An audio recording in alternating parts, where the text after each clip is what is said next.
അങ്ങനെ finally bison കാലമാടം കണ്ടു.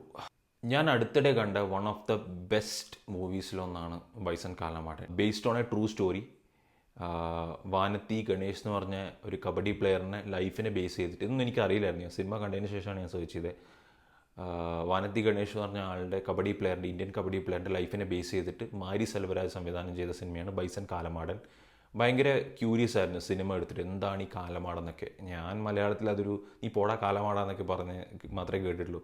പക്ഷേ ഇത് സിനിമ കണ്ടു കഴിഞ്ഞപ്പോൾ മനസ്സിലായി, അവർ ആരാധിക്കുന്ന ഒരു മൂർത്തിയുടെ അല്ലെ ദൈവത്തിൻ്റെ പേരാണ് കാലമാടെന്ന് പറഞ്ഞിട്ട്. ആ സിനിമയിൽ തന്നെ ഒരു സീനുണ്ട്. കബഡി കോച്ച് ചെയ്യുന്ന മാഷിൻ്റെ വീട്ടിൽ പോകുന്ന സമയത്ത് ഒരു പോത്തിൻ്റെ എല്ലും കൊട്ട് കാണും, അതായത് സ്കെലിട്ടൺ കാണും, സ്കള്ള് കാണും. തലയും ഉണ്ട്, പിന്നെ രണ്ട് വലിയ കൊമ്പും ഉണ്ട്. അപ്പോൾ ധ്രുവ് വിക്രം, അതായത് വാനത്തി കിട്ടൻ എന്ന് പറഞ്ഞ ക്യാരക്ടർ ചെയ്യുന്ന, ഈ കബഡി പ്ലെയറിൻ്റെ ക്യാരക്ടർ ചെയ്യുന്ന ഹീറോ ധ്രുവ് വിക്രം ചോദിക്കുന്നുണ്ട് മാഷിനോട്, മാഷ് ഇത് എവിടെ നിന്ന് കിട്ടിയെന്ന് പറയും. നോക്കിക്കൊണ്ടിരിക്കുമ്പോൾ മാഷ് ചോദിക്കും, എന്താണ് ഇങ്ങനെ നോക്കുന്നത് ചോദിക്കും. അപ്പം ഇത് എവിടെ നിന്ന് കിട്ടി സാറേ എന്ന് പറയുമ്പോൾ പറയും, എൻ്റെ അച്ഛൻ ഫോറസ്റ്റ് ഓഫീസറായിരുന്നു, അങ്ങനെ കിട്ടിയാന്ന് പറയും. അപ്പം ധ്രുവ് വിക്രം പറയുന്നുണ്ട്, ഇത് ആക്ച്വലി നമ്മുടെ കടവുളാന്ന് പറഞ്ഞിട്ട് അങ്ങനെ എടുത്തുകൊണ്ട് പോകുന്നുണ്ട് ആ ഒരു സ്കൂൾ. അപ്പോഴാണ് എനിക്ക് മനസ്സിലാവും, കാലമാടെന്ന് പറഞ്ഞാൽ ഇവർ വർഷിപ്പ് ചെയ്യുന്ന ഒരു ദൈവമാണെന്നല്ലേ. അങ്ങനെ ആ ഒരു ക്ലാരിറ്റി കിട്ടി. പിന്നെ സിനിമയിലേക്ക് വരുന്ന സമയത്ത് സിനിമേൻ്റെ സ്റ്റോറി ടെല്ലിങ്, അതാണ്. നല്ല മെറ്റീരിയൽ ഉണ്ട്, നല്ല കോണ്ടൻറ് ഉണ്ട്.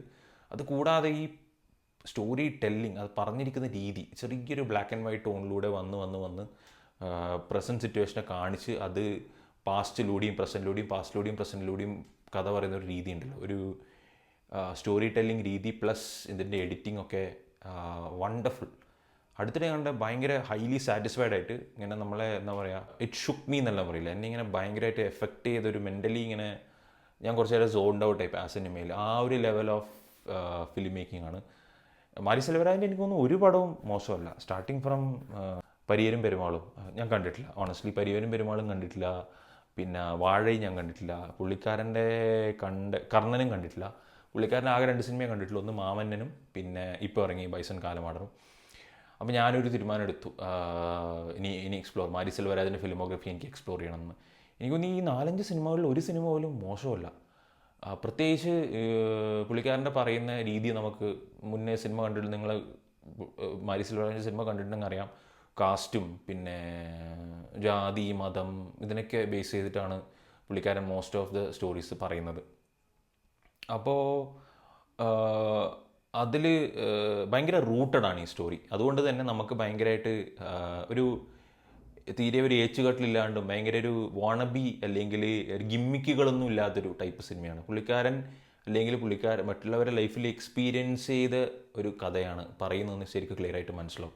Because director knows what he wants to present on the screen എന്ന് പറഞ്ഞൊരു ടൈപ്പ് മൂവി തന്നെയാണിത്. പിന്നെ ഒരു ബേസിക് സ്റ്റോറി എന്ന് വെച്ച് കഴിഞ്ഞാൽ, വാനത്തി എന്ന വില്ലേജിൽ നിന്ന് എപ്പോഴും ഈ ജാതിൻ്റെയും മതത്തിൻ്റെയും പേരിൽ ആൾക്കാർ അടികൂടുന്നൊരു വില്ലേജ്. ആ ഗ്രാമത്തിൽ നിന്ന് ഒരു കബഡി പ്ലെയർ ആയിട്ടുള്ള ധ്രുവ് വിക്രം, അതായത് വാനത്തി കിട്ടൻ, എങ്ങനെയാണ് ഒരു ഇന്ത്യൻ ടീം വരെ എത്തുന്നത് എന്നാണ് ബേസിക് സ്റ്റോറി. ഇതിൽ എക്സെപ്ഷണൽ പെർഫോമൻസ്, പ്രത്യേകിച്ച് പശുപതി, വാട്ട് ആൻ ആക്ടർ. പിന്നെ നമ്മളെ മലയാളത്തിൽ നിന്ന് രജിഷ വിജയനുണ്ട്, ലാലുണ്ട്, അനുപമ പരമേശ്വറുണ്ട്. പ്രോബബ്ലി അനുപമ പരമേശ്വരൻ്റെ കരിയർ ബെസ്റ്റ് എന്ന് പറയാൻ വേണ്ടി പറ്റുമെന്ന് എനിക്കറിയില്ല, കാരണം മറ്റുള്ള എല്ലാ സിനിമകളും ഞാൻ കണ്ടിട്ടില്ല. But definitely wonderful performance. Rajisha വിജയനൊക്കെ കിടിലൻ. ലാലും ഉണ്ട് വലിയൊരു റോളിൽ. ഇവർ 3 പേരെയും ഡബ് ചെയ്തിരിക്കുന്ന വേറെ ആൾക്കാരാണ്, പക്ഷേ വണ്ടർഫുൾ പെർഫോമൻസ്, കിടിലൻ പെർഫോമൻസ്. മൊത്തത്തിൽ മ്യൂസിക് ആണെങ്കിലും അടിപൊളി മ്യൂസിക്, അതിൻ്റെ മേക്കിംഗ് ആണെങ്കിലും കിടിലൻ മേക്കിംഗ്. മൊത്തത്തിൽ പറഞ്ഞു കഴിഞ്ഞാൽ ഒരു വളരെ ഹോൾസം മൂവി, ഒരു എക്സെപ്ഷണൽ അല്ലെങ്കിൽ എക്സ്ട്രാ ടെറിഫിക് തിയേറ്റർ എക്സ്പീരിയൻസ്.